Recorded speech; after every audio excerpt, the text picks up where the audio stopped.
So in my attempts to find things to talk about when there's nothing happening in the NBA, I figure why not see who's going to lead the league in scoring this upcoming season. The number one candidate is, of course, James Harden. But we think Westbrook's going to knock his shots down a little bit. So as a result, maybe there's a possibility for somebody else, right?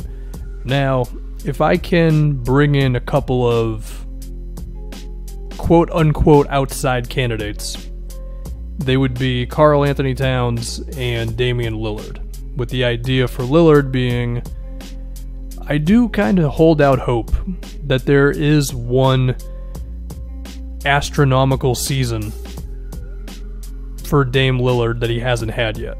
And I guess, what is he about to be, 29 years old after just committing to the Blazers for a long time, so that can put him at ease, I guess, mentally or whatever.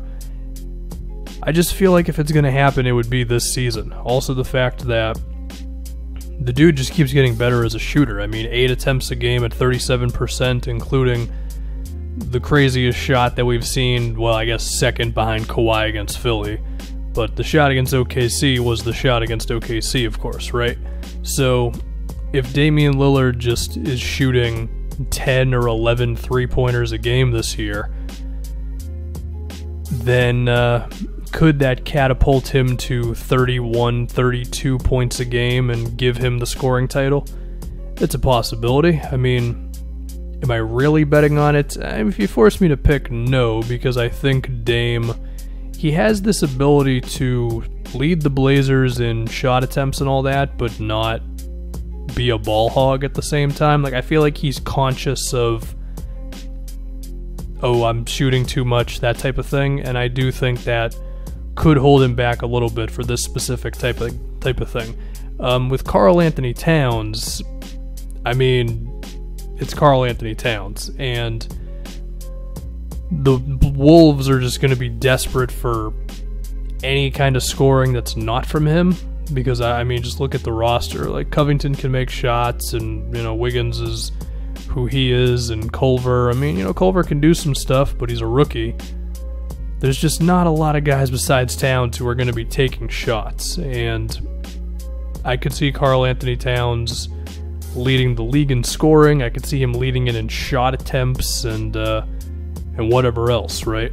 I guess another, again, quote-unquote outside candidate could be Anthony Davis, because, number one, we remember the numbers AD was putting up with the Pelicans at times, but that was, of course, he was in a situation kind of what Karl-Anthony Towns is in now. So, I think it depends on LeBron's attitude. Like, is LeBron's mentality going to be Anthony Davis is this team's offense? Now, I know he said something about he wants them to run the offense through AD, and that's cool, but I still wouldn't be surprised if LeBron led the team in shot attempts and all that. Or they would be kind of like neck and neck. Like, maybe AD would take one shot more than LeBron per game or whatever, but it wouldn't be enough to just catapult him to whatever it's going to take to lead the league in scoring, right? From a talent standpoint, AD definitely has it. I guess the one drawback could be he's probably not just going to be shooting threes like that, although he has said some things, so that could be interesting. I would like to say that Joel Embiid has a case, but because of how weird that roster looks now, I just don't know if that team is going to score like 115 points every game. Because, I mean, like, look, Horford can shoot, but he's not going to stand in the corner all day and just give Embiid all the space in the world, right? On top of the fact that I still think the Sixers are not going to go nuts with Embiid's minutes. He's going to be playing at the most 32 minutes a game probably, and that's going to take his point totals down a little bit. I know he played 33.5 this previous season, but call it a gut feeling. I feel like they're going to dip it down a little bit. Going to some more outside candidates, Devin Booker. I think Monty Williams is going to realize what he has in DeAndre Ayton, more so than Kokoshkov did. And Rubio's going to take away some ball handling that Booker did a year ago. Now that'll probably lead to more jump shots because he took 6.5 threes a year ago at 32%, and we know he's a better shooter than that. It's just he's had to create so much for himself that it's been a little tough. So you can see his efficiency go up, and I guess that would be the case for saying that he'll average, I don't know, 30 or whatever it would take to win this. But I don't know. Just gut feeling tells me Devin Booker kind of stays in line with his point totals, and the offense is distributed a little bit more, and the team is better off for it. Paul George was actually second a year ago. I don't think Paul George is going to have that year again. I mean, I think he's earned the belief that he's better than what he was like 2 years ago, which was 22 a game. But 28 and potentially a little higher, I just can't.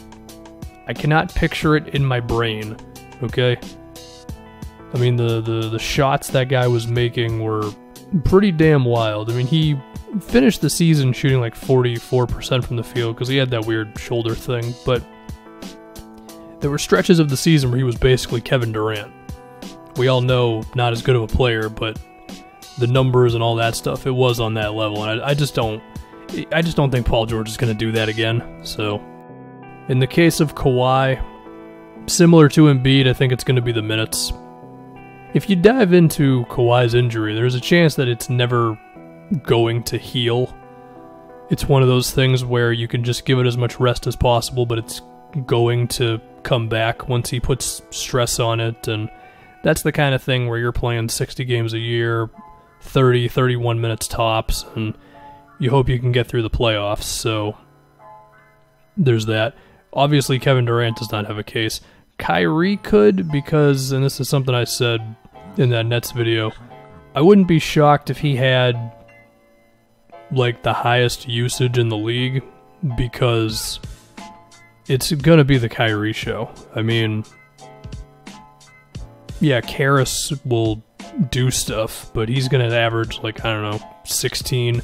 Dinwiddie's going to average like 14. And Kyrie he's going to shoot the ball a lot. So, there's my case for him. I guess I should mention Steph Curry, who has kind of become my pick for the MVP. I mean, he technically was. My rationale was if I didn't want to just make the boring Giannis pick. But technically speaking, I did say Steph Curry for MVP. So based on that, the guy should probably lead the league in scoring. I think it's definitely possible. I mean, it's all there for him. And the extra motivation is that they want to prove that they're really good without KD and without Clay. Of course, D'Lo's in the mix, and that's all that. So yeah, I can just picture Steph going nuts. I mean, the dude took 12 threes a game this previous season at 44%, which is astronomical, and the fact that we've just taken his shooting splits for granted is actually pretty crazy. But, I mean, look, if you're going to shoot 12 threes a game, you can hit 30 points a game. You know, it's really not that crazy. And maybe he doesn't have another 50, 45, 90 season in him, but I mean, he hasn't gotten that far away from that either, if you look at the past few seasons. So, yeah, I guess it's possible with Steph. I guess we should talk about Giannis. It's all there for him. It's pretty much all I got. Like, we all know the Bucks system, and yeah, they shuffled some players around, and they didn't pay Malcolm Brogdon because, you know, paying your players is a wild concept. You got to pay the luxury tax one season, whatever. But it's still going to be the Giannis show, and if the threes have improved, which there's a chance they haven't. I mean, I know he had some moments there in the playoffs, but perhaps that could boost him up a little bit. Anyway, I guess I have to make a pick. I really want to go with karl-Anthony Towns. I just think it's all there for him.